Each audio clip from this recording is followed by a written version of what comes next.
요즘에 우리가 날씨가 조금 서늘해지니까 참 좋은 것 같습니다. 여러분의 얼굴도 참 평안하게 오늘 보이는 것 같고 너무 좋은 것 같습니다. 오늘 우리는 이제 마태복음이 긴 여정을 마치는 마지막 장을 우리가 보고 있습니다.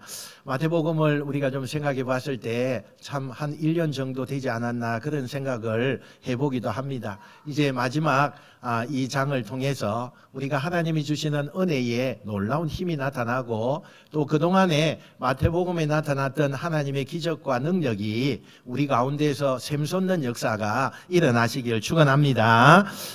우리 지난 주간에 이어서 예수님께서 이제 십자가에서 죽음을 당하시고 아리마대 요셉이 준비한 그 무덤에 예수님이 장례를 치르게 되고, 그리고 예수님을 따랐던 많은 제자들이 다 도망갔어요. 뿔뿔이 흩어지고 도망가고 숨었기에 이런 상황에서 오늘 마태복음 마지막 장에서 어떤 복음을 우리에게 전하느냐, 1절 2절 이렇게 시작을 합니다. 한번 같이 1절 2절 보겠습니다. 시작. 안식일이 다 지나고 안식 후 첫날이 되려는 새벽에 막달라 마리아와 다른 마리아가 무덤을 보려고 갔더니 큰 지진이 나며 주의 천사가 하늘로부터 내려와 돌을 굴려내고 그 위에 앉았는데, 아멘. 안식일 다음 날 새벽, 오늘 우리가 드리는 이날이죠. 주일이에요. 이날을 우리가 동이 트기 전에 두 여인이 예수님의 시신이 있는 무덤을 향해서 갔다 이렇게 말합니다.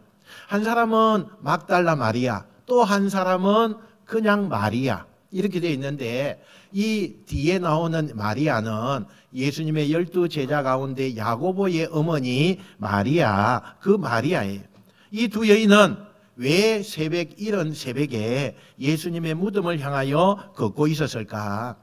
많은 성경학자들이 똑같은 이야기를 합니다. 제가 어느 주석을 이렇게 찾고 저 주석도 찾아보지만 똑같은 이야기를 하는데, 급하게 안타깝게 예수님의 장례가 그렇게 치러졌잖아요. 그래서 그 장례를 치를 때 아무것도 한 적이 없어요. 그러니까 향료 하나 발라드리지 못한 그것이 늘 마음에 걸려서, 우리말로 말하면 염을 하지 못해서 그 예수님에게 시신에 우리가 향료라도 좀 이렇게 하자, 그렇게 해서 서둘러 예수님의 그 시신이 있는 곳으로 찾아가게 되었다는 거예요.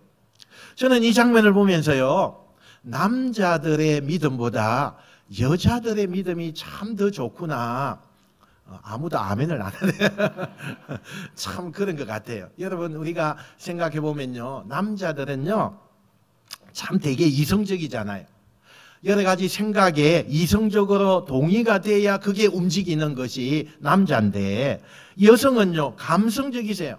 가슴으로 움직이는 거라는 거죠. 가슴으로 움직이죠. 근데 사실 건강한 기독교와 신앙은요, 이성과 감성이 잘 조화가 되어야 그게 건강한 신앙으로 이어지는 것을 우리가 보게 돼요. 너무 머리로 믿으려고 하고 머리를 써서 그것을 따지려고 하고 또 이렇게 늘 머리로 자기가 동의돼야만 이건 할 수 있다. 이건요 감성이 없다는 거예요. 참 힘듭니다. 이런 교인들 만나면요, 이런 교인들만 있는 교회 가면요, 목사가 정말 바짝바짝 말라요. 너무너무 힘들어요. 그렇다고 여러분 너무 맹목적으로 가슴으로만 믿으면요 생각이 없는 거예요. 생각이 없어요. 이성이 없는 상태에서 믿다 보니까 그곳에는 잘못된 이단에게 그곳에 나오기도 하고 잘못된 그 신앙의 결과가 나오기 때문에 반드시요 머리와 가슴이 함께 조화가 잘 되어서 신앙생활을 해야 된다, 이렇게 우리가 말을 해볼 수가 있습니다. 그런데 저는 사실 교인들에게 좀 더요 가슴으로 예수님을 믿어라 이렇게 말하고 싶어요. 여러분, 가슴으로 여미는 얘기가 머리로 들려오고 귀로 들려오는 것보다 훨씬 더 우리에게 행복을 갖다 주기 때문에 그렇다는 거예요. 이 여인들의 신앙은 머리의 신앙이 아니라 정말 가슴으로 되어지는 신앙, 그런 신앙이었다는 거죠. 사실 예수님의 무덤을 향해 가면서도 머리로 생각하고 가면 안 돼요. 왜? 거기에 로마의 군사들이 지키고 있잖아요. 그래서 그 로마의 군사들이 무작정 다 가가지고 여기에 문을 좀 열어주십시오. 그 묘지에 우리가 좀 들어가고 싶습니다. 이렇게 이야기한다고 한들 그 사람들이 허락을 해주겠느냐는 거예요. 허락한들요. 지난주에 우리가 봤잖아요. 큰 돌을 거기다가 막아놨어요. 이 두 여인이 어떻게 그 큰 돌을 다 이렇게 걷어낼 수 있겠어요? 할 수 없는 거예요. 현실적으로 안 될 만한 이유가 너무 많은 상황이에요. 근데 그걸 머리로 계산하고 또 머리를 써서 생각하면 아예 포기하죠. 가는 것조차도 포기해요. 실행할 수가 없어요. 그런데 가슴으로 가는 거예요. 그냥 안 될지라도 우리가 너무 사랑했던 그 예수님을 보고픈 마음에 순수하게 걸어간 그 발걸음에 오늘 마태복음 28장은요, 기적의 이야기가 거기서부터 시작되어진다는 거예요. 오늘 이 예배 드리는 우리 현장에서 이렇게 예배 드리는 분들과 또 유튜브로 예배 드리는 분들이 있다면 모두가 가슴이 열려지고 가슴으로 주님이 여러분 안에 들어가는 놀라운 은혜의 시간이 되시기를 주님의 이름으로 축원드립니다. 걱정은 있었죠. 이 여인들이 가면서 얼마나 걱정이 있었겠어요. 무덤가를 향해서 순수한 마음을 가지고 그렇게 걸어갔던 이 여인들에게 무덤에 도착해 보니까 생각지도 못한 광경이 펼쳐져 있다는 거예요. 뭐예요? 무덤 입구가 다 열려 있어요. 그리고 시신이 누워 있어야 될, 예수님의 시신이 있어야 될 그 자리에 하얀 천사가 앉아 있는 거예요. 그리고 이미 얼굴이 하얘져 가지고 창백한 얼굴로 혼비백산한 이 무덤을 지키던 병사들이 한쪽 구석에서 주저앉아 있는 모습도 보이는 거예요. 도대체 예수님의 무덤에 무슨 문제가 생겼길래 이런 현상이 나타나게 된 걸까? 너무나 궁금하고 불안했던 이 여인들에게 갑자기 부드러운 천사의 음성이 여인에게 들리는 거예요. 무서워하지 말아라. 예수님께서 살아생전에 약속하신 대로 죽음을 이기고 다시 살아나셨다. 여러분, 이 대목에는 좀 아멘이 커야 돼요. 부활하셨다. 여러분, 누구도 해결하지 못한 그 사망의 첫 열매가 되신 그 예수님이 약속한 대로 모든 것이 이루어졌다는 사실이에요. 여러분, 이 문제를 반드시 아멘으로 해결하지 않으면 평생 교회 다녀도 그 교회 다니는 것이요, 그게 사기당하는 거예요. 교회를 아무리 다니고 신앙이 아무리 좋아도 오랫동안 믿어도 나는 부활을 안 믿고 부활을 나는 못 믿겠어. 그러면 여러분은 교회에 다니면 다닐수록 더더욱 사기를 당하고 있다는 거예요. 기독교의 제일 중요한 진리가 예수님은 사망을 이기시고 부활하셨다. 첫 열매가 되셔서 그 부활의 예수님을 믿는 우리들에게 소망의 부활을 주시는 메시지, 이걸 우리는 믿어야 돼요. 할렐루야. 저는 성경을 연구하고 또 성경을 전하는 목회자니까요, 때론 이런 욕심이 있어요. 아니, 성경의 마태복음이든 사복음서에 보면 저자들이 좀 다른 건 분량이 좀 줄여도 이 부활이 너무 중요하니까 이 부활의 장소를 좀 더 사실적이고 좀 더 세밀하게 분량을 좀 더 많이 늘려서 그렇게 기록을 해두면 얼마나 좋았을까, 이런 마음이 있었어요. 처음에는 제가 성경을 연구하면서 아니, 이 중요한 부활의 소식을 분량이 이렇게 작아서 어떻게 되겠느냐, 그게 좀 불만이었어요.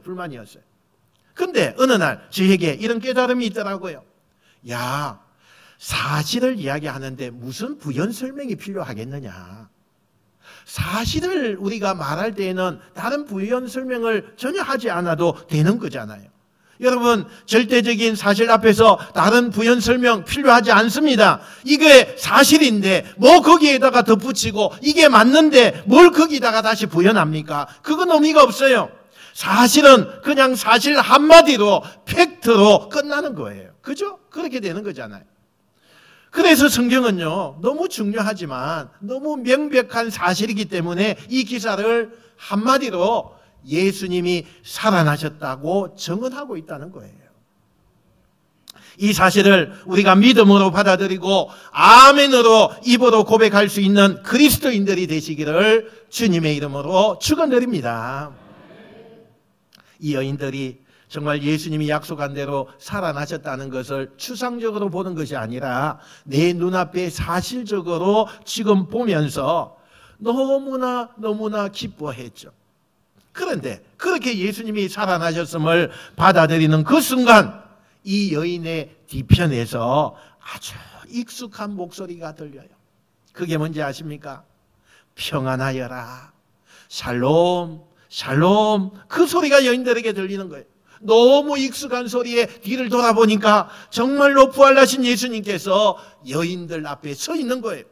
너무나 자기들이 오랫동안 봐왔던 너무 익숙한 그 모습, 예수님의 모습. 여러분, 이 장면에서 저는 부활하신 예수님이 이 여인에게 첫 번째 전해준 이 메시지, 샬롬, 평안하여라. 여러분, 우리가 살다 보면요, 사람이 제일 행복한 순간이 언제겠어요? 돈이 많았을 때 행복했을까요? 지위가 높아졌을 때 행복했을까요? 아니에요. 평안한 거예요. 그게요, 제일 행복한 거예요. 여러분, 나이가 많이 먹으면 먹을수록, 지위가 높아가면 높아갈수록 얻은 결론은 늘 똑같아요. 하루라도 마음이 평안한 것이, 그것이 축복인 줄로 믿으시기 바랍니다. 다른 거 필요 없어요. 사람이 뭐 이런저런 생각에 잠을 뒤척이거나 밥을 못 먹거나 이런 마음속에 여러 가지 감정이 생기는 것은 평화가 없다는 거예요. 평화가 없는 거예요. 그런데 돈이 없고 지위가 없고 혹시 내가 원하는 세상의 것을 다 얻지 못했다 할지라도 마음만큼은 평안하면 그건 주님으로부터 받은 놀라운 축복인 줄로 믿으시기 바랍니다. 전 여러분에게요, 오늘 이 여인에게 예수님께서 주신 부활의 첫 선물, 평안해라. 이게 여러분에게 들려지는 선물이 되시기를 축원합니다. 여러분의 가정에 오늘 부활의 주님께서 샬롬, 여러분의 일터에 샬롬, 여러분 분쟁하고 있고 이 나라가 너무나 어지러운 이 나라에, 이 지구촌에 오늘 주님이 주시는 선물, 평안하여라. 오늘 이 교회에 오셔서 여러분이 이 선물을 한 보따리씩 다 받아가시는 여러분 되시길 축원합니다. 얼마나 여기까지 오기까지요, 여러분 한 주간에 여러 가지 일들이 얼마나 많았어요. 불안한 마음도 있고 걱정하는 마음도 있고 또 하루하루 살아갈 때에 참 마음의 평화가 다 빼앗겨서 세상에 묻혀있는 여러분의 마음이 얼마나 많았어요. 그런데 오늘 주님 전에 와서 예수님께서 익숙한 목소리로 너의 영혼을 향하여, 너의 인생을 향하여, 너의 자녀를 향하여 내가 선물하노니 평안하라. 받아가시고 또 마음껏 누리는 여러분 되시길 축원합니다. 이때부터요, 이 여인들은 기쁨에 오열을 하지요. 예수님이 돌아가셨을 때는 얼마나 십자가 밑에서 슬픔의 눈물을 많이 흘렸는지 몰라요. 예수님이 부활하시고 직접 만나고 그 슬펐던 눈물이요, 다시 기쁨의 눈물로 바뀌어지기 시작했어요. 아마도 슬픔의 눈물보다는 제가 볼 때는 기쁨의 눈물이 더 많이 나왔다고 생각해요. 불과 며칠 사이에 똑같은 예수님 앞에서 죽음과 절망의 눈물을 흘리던 이 여인들이 부활하신 예수님 앞에서 기쁨의 눈물, 감동의 눈물, 희망의 눈물로 바뀌어졌어요. 여러분, 이것이요, 저와 여러분의 인생이 돼야 돼요. 지금까지 살면서 우리는 고통의 눈물 얼마나 많이 흘렸어요. 걱정의 눈물 얼마나 많이 흘렸습니까? 슬픔과 절망이 내 앞에 와서 눈물 흘리지 않고서는 얼마나 살아가기가 힘들었습니까? 예수 믿고 어느 날부터 부활의 예수님이, 우리가 그 예수님을 받아들이고 난 다음에는 우리의 인생과 우리의 삶이 기쁨의 눈물로, 희망의 눈물로 바뀌어야죠. 바뀌어야 돼요. 평생 동안 절망과 슬픔과 죄에 짓눌려서 끌려만 살다가 그냥 그렇게 한 인생이 마감하는 것은 너무나 불쌍한 인생이에요. 제발 오늘부터라도 내 인생이 이전에는 슬픔과 절망의 그 눈물을 흘리던 인생이었다면 오늘 부활의 주님의 복음을 만나고 나서 이 여인들처럼 나의 눈물이 기쁨의 눈물, 감동의 눈물, 희망의 눈물로 바뀌어지는 역사가 여러분에게 일어나시기를 축원합니다. 이 여인들은요, 자기 앞에 서 있는 예수님의 발목을 붙잡았어요. 기쁨의 눈물 흘리면서 그 예수님으로부터 발의 그 감촉과 환상이 아니고 진짜라는 것을 그 발을 잡으면서 너무너무 흥분되기 시작했어요. 이때 이 여인에게 예수님이 이렇게 말씀하세요. 우리 10절 말씀 같이 한번 읽어볼까요? 시작. 이에 예수께서 이르시되 무서워하지 말라. 가서 내 형제들에게 갈릴리로 가라 하라. 거기서 나를 보리라 하시니라. 아멘. 두 가지 당부를 합니다. 하나는 절대로 이 상황에서 두려워하지 말라 이렇게 말하죠. 또 하나는 갈릴리에서 만나자고 제자들에게 전해라 이렇게 말을 합니다. 왜 갈릴리일까요? 아니 지금 예루살렘에서 부활한 채 이리 오라고 해라 제자들, 내가 살아났으니 이곳에서 만나자 이렇게 해도 될 텐데 왜 갈릴리에서 만나자고 이야기를 할까요? 여러분, 갈릴리는 예수님이 제자들 만난 소명의 자리 아닙니까? 비록 살면 초라한 시골이지만 예루살렘에 비하면 참 아무것도 아닌 동네지만 그곳은 하나님으로부터 소명을 받은 자리예요. 그곳은 제자들을 만난 자리요, 그곳은 놀라운 하나님의 사역을 감당했던 사명의 자리예요. 영적으로 뜻깊은 자리가 갈릴리였어요. 그런데 지금 예루살렘은 어때요? 대도시예요. 화려하죠. 문명이 있어요. 정작 예수님의 영혼은요, 제자들의 영혼은요, 두려움과 절망과 낙심으로 지금 숨어 있잖아요. 그리고 그곳에 직접 찾아오신 예수님께서 뭐라고요? 세상이 자랑하는 이곳이 아니라 하나님 앞에 기쁨을 얻었던 그 자리에서 보자, 그 말이에요. 그 말이에요. 여러분, 이 코로나로 인해서요, 우리는 오늘 어쩌면 갈릴리를 잃어버린 사람들이 있는 것을 우리가 보게 돼요. 왜 안 나오십니까? 교회를 왜 머뭇거리십니까? 수요 예배, 진로 예배, 또 새벽기도에, 월삭 새벽기도에 왜 아직도 회복하지 못합니까? 여러분, 이거 여러분이 예배하던 여러분의 자리가 갈릴리 아닙니까? 이곳이 여러분 예수님을 만난 자리고 눈물이 있었고 거기에 기쁨이 있었고 여러분의 자녀가 무릎 꿇고 헌신한 자리였고 여러분이 인생의 문제를 놓고 씨름하던 자리가, 그 자리가 여러분 예배하던 갈릴리 아닙니까? 그러면 그 자리로 돌아오셔야죠. 돌아오셔야죠. 왜 세상의 화려한 곳에서 평안하게 갈릴리를 놔두고 그 자리를 즐기십니까? 오늘 모든 성도들, 여러분이 갈릴리가 회복되는 역사가 일어나시기를 축원합니다. 예수님이 여기서 만나자고 하니까 하나님을 예배하는 이 자리에서 여러분 부활의 예수님을 마음껏 누리고 사시는 여러분 되시기를 축원합니다.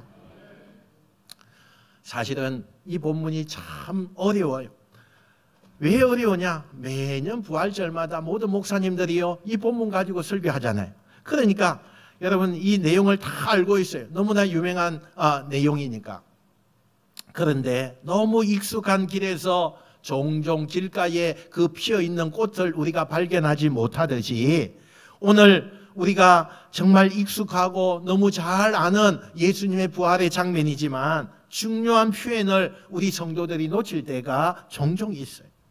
그래서 오늘 저는 그 포인트 하나만 짚고 설교를 여기에 포커스를 맞추려고 하는데 너무나 중요한데요. 우리가 여기 한번 우리가 놓치고 있는 거구나 이걸 한번 생각하면서 오늘 10절 말씀을 한 번 더 우리가 주의 깊게 한번 읽어보도록 하겠습니다. 시작. 이에 예수께서 이르시되 무서워하지 말라.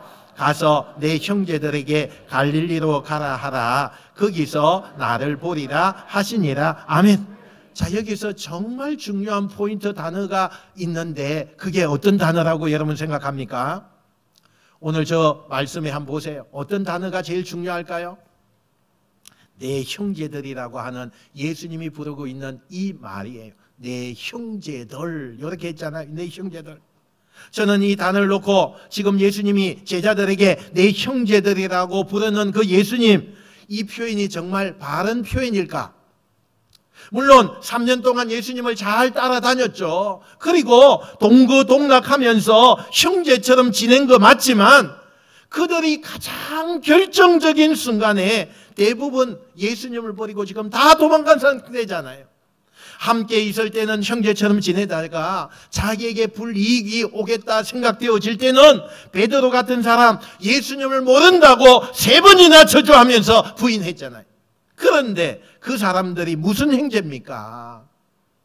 여러분, 형제라면요 어려울 때 같이 있는 거 아니에요? 어려울 때 힘이 되어주는 사람이 형제 아닙니까?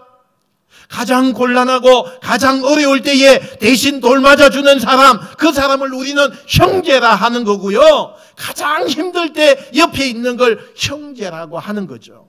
어떻게 예수님을 버리고 자기들 살겠다고 다 흩어져 도망가 숨어 있는 그 사람들 보면서 형제라고 예수님이 이렇게 부를까요? 그런데 그 상황에서 예수님은 제자들을 내 형제들이다 이렇게 불렀어요. 도대체 무슨 마음에서 그러셨을까? 이게요 어떤 메시지일까요? 여기는 예수님의 깊은 복음의 메시지가 담겨 있는 거예요. 그건 내가 너희들 과거는 묻지 않겠다는 거예요. 너희들이 나를 배신하고 나를 부인하고 너 살겠다고 등 돌리고 돌아간 거, 그거 과거의 일, 나는 그거 따지지 않겠다는 거예요. 지금 나와 함께 내 손을 잡고 하나님 나라 이룰 때까지 함께 가자, 이 부르심, 이걸 기독교에서 뭐라고 하는 줄 아세요? 콜링이라고 그래요. 콜링. 불렀다. 콜링이에요. 콜링. 하나님의 부르심, 하나님이 우리를 부르실 때요 중요한 원칙이 있어요. 우리가 연약함 때문에, 우리가 어떤 사건, 지나간 사건 때문에, 우리가 지나간 무슨 흔적 때문에, 그것 때문에 우리를 주님께서 마다하지 않는다고 말씀하지 않아요. 네가 어떤 과거를 살았든지, 네가 어떤 아픔이 있든지, 네가 어떤 자국이 있든지 간에 그 과거는 중요하지 않아요. 지금 나의 손을 잡겠느냐? 지금 너가 신앙을 다시 회복하겠느냐? 지금 너가 충성하겠느냐? 이걸 주님은 보신다는 사실이에요. 이 주님의 부르심 속에 우리를 용서하시고 우리를 받아들이시는 넓은 사랑을 우리가 발견할 수 있어요. 사람들은 그렇지 않아요. 항상 우리가 청문회를 보면요, 그 사람을 평가할 때 그 사람이 과거에 어떤 죄를 가지고 있느냐, 그 사람이 어떤 환경 속에서 자랐느냐, 어느 학교 나왔는지, 무슨 일이 있었는지, 이걸 가지고 지금 평가하잖아요. 주님의 평가는 그러지 않습니다. 너의 과거 중요하지 않다. 네가 어떤 인생을 살든지 그거 관계없다. 누구를 만났든 그건 너무나 중요하지 않다. 지금 나와 함께 가는 것이 중요하다. 여러분, 주님께서 지금 여러분을 부르시고 계시는 것을 믿으시기 바랍니다. 기독교의 자유함은요, 과거의 사슬로부터 벗어나는 거예요. 그게 진짜 하나님을 만나는 거예요.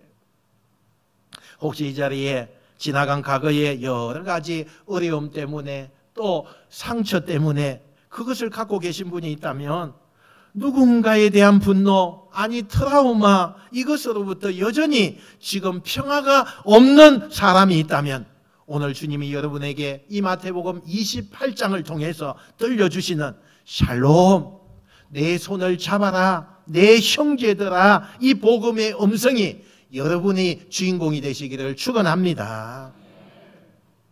여러분, 좋은 일이든요 나쁜 일이든 과거는 다 지나간 일이에요. 거기에 머물지 마세요. 지금 오늘 너는 내 형제야, 이 주님의 음성이 더 중요하지 않습니까?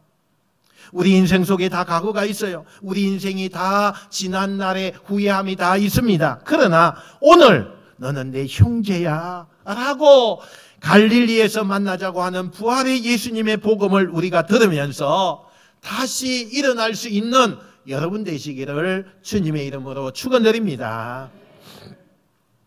한편 이 로마 군병들은 예수님이 부활하신 모습을 자기들이 봤음에도 불구하고요 두려운 거예요. 이걸 그대로 빌라도에게 가서 보고하면 어떻게 될까, 이런 두려운 마음이 막 생기는 거예요. 그래서 예수님을 죽이는데 제일 앞장섰던 대제사장을 찾아갑니다. 그랬더니 대제사장이 깜짝 놀라서 자기들끼리 회의를 하다가 그 회의를 그만두고 이 로마 병사들에게 돈을 주면서 회유하죠. 야, 부활했다고 하지 말고 예수님의 제자들이 우리가 잠든 사이에 그 시신을 훔쳐갔다고 이야기해라. 그래서 당시에 많은 유대인들이요, 그 군인들이 이야기하는 그 이야기를 듣고 예수님의 부활 사건을 믿지 않았어요. 한동안은 예수님의 부활을 믿지 않는 사람들이 많았어요. 그러나 여러분, 사실을 이길 수가 없잖아요. 사실을 이길 수가 없어요. 예수님은 부활하셨고 약속대로 갈릴리에서 제자를 만나요. 그리고 오늘 마태복음 28장에 유명한 그 지상명령 제자들에게 주시는 거죠. 오늘 마태복음 28장 마무리하면서요, 정말 예수님이 가장 중요한 얘기를 하세요. 저는 간혹 저에게 제가 좀 많이 알려져서 어떤 사람이 서예 하시는 분들이나 어떤 사람이 나에게 와서 작품 하나를 써드리려고 하는데, 목사님 무슨 말씀을 적어 줄까요? 이렇게 만약에 한다면 저는 거침없이요, 이 마태복음 28장 20절을 이야기하고 싶어요. 아마 제가 죽으면 그 추모 공원에도 이 글자의 비석을 좀 세우고 싶어요. 볼지어다 내가 세상 끝날까지 너희와 항상 함께 있으리라. 할렐루야. 모든 부탁을 마치고 성천하시기 전에 예수님께서 제자들뿐만 아니라 우리에게 약속에 말씀하신 그 약속의 말씀이, 하늘과 땅의 모든 근세를 가진 내가 보혜사 성령으로 너희와 항상 함께 하시리라. 끝까지 내가 너와 함께 있으리라. 할렐루야. 여러분, 이것만큼 우리에게 아름답고 귀한 선물이 어디에 있겠어요? 지금도 나와 함께 하시는 예수님, 나의 친구가 되셔서 나와 동행하시는 예수님, 그 예수님을 바라보며 여러분 이 부활의 신앙답게 살아가시는 여러분 되시길 축원합니다. 사실 이 예수님의 부활은요, 위풍당당한 거예요. 하나가 예수님의 부활을 가로막을 수가 없어요. 마찬가지로 부활의 신앙을 가지면요, 무슨 세상에 돈이 없고 가진 게 없어도 그 삶은 위풍당당한 거예요. 부활의 신앙을 갖는 사람에게는 어떤 장애물도 그 인생을 가로막을 수가 없어요. 오늘 마태복음 28장의 마지막으로 고난 속에도 마지막까지 목적에 도착한 그 예수님의 인생을 우리가 보면서 우리 역시 예수님의 가신 그 길을 그대로 따라가는 저와 여러분이 되시길 축원합니다. 그러면서 마태복음의 이 울림이요, 이 마태복음의 주님의 사랑이요, 우리의 인생과 이 땅에 가득한 많은 영혼들에게 함께 끊임없이 전해지는 주의 축복이 나타나시기를 주님의 이름으로 축원드립니다. 축원드립니다. 기도하겠습니다. 하나님 아버지, 은혜